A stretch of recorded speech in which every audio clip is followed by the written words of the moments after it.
পটুয়াখালীর বাউফলে জুলাই বিপ্লবে গুলিবিদ্ধ হয়ে নিহত তরুণ যোদ্ধা আশিকুর রহমান হৃদয়ের কবর জিয়ারত করেছেন পটুয়াখালী ২ বাউফল আসনের সাবেক সংসদ সদস্য ও বাংলাদেশ জাতীয়তাবাদী দল বিএনপি পটুয়াখালী জেলা শাখার সাবেক সহসভাপতি শহীদুল আলম তালুকদার।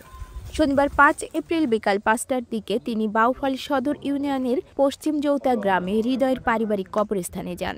সেখানে তিনি গভীর শ্রদ্ধা ও ভালোবাসায় এই তরুণ বিপ্লবীর কবর জিয়ারত করেন এবং তার আত্মার মাগফিরাত কামনা করেন। কবর জিয়ারত শেষে এক সংক্ষিপ্ত বক্তব্যে শহীদুল আলম তালুকদার বলেন, আশিকুর রহমান হৃদয় শুধু একজন সাহসী তরুণী ছিলেন না, তিনি ছিলেন গণতন্ত্র পুনরুদ্ধারের সংগ্রামের একজন অগ্রভাগের যোদ্ধা। তার আত্মত্যাগ বৃথা যাবে না। আমরা তার পরিবারের পাশে আছি এবং থাকব। এরপর সাবেক এমপি হৃদয়ের শোকাহত পরিবারের সদস্যদের সঙ্গে সাক্ষাৎ করেন এবং তাদের খোঁজখবর নেন। তিনি পরিবারকে আশ্বস্ত করেন বিএনপি এবং দলের সহযোগী সংগঠনসমূহ সবসময় তাদের পাশে থাকবে।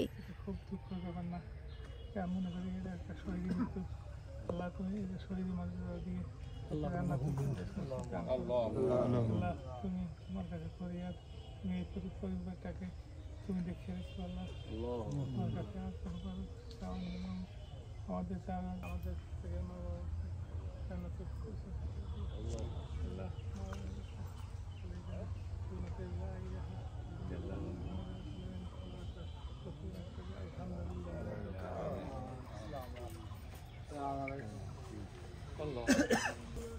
ভালো হয়েছে। আমার মতে আল্লাহ যা করে সবই ভালো, যেটা পছন্দ করছে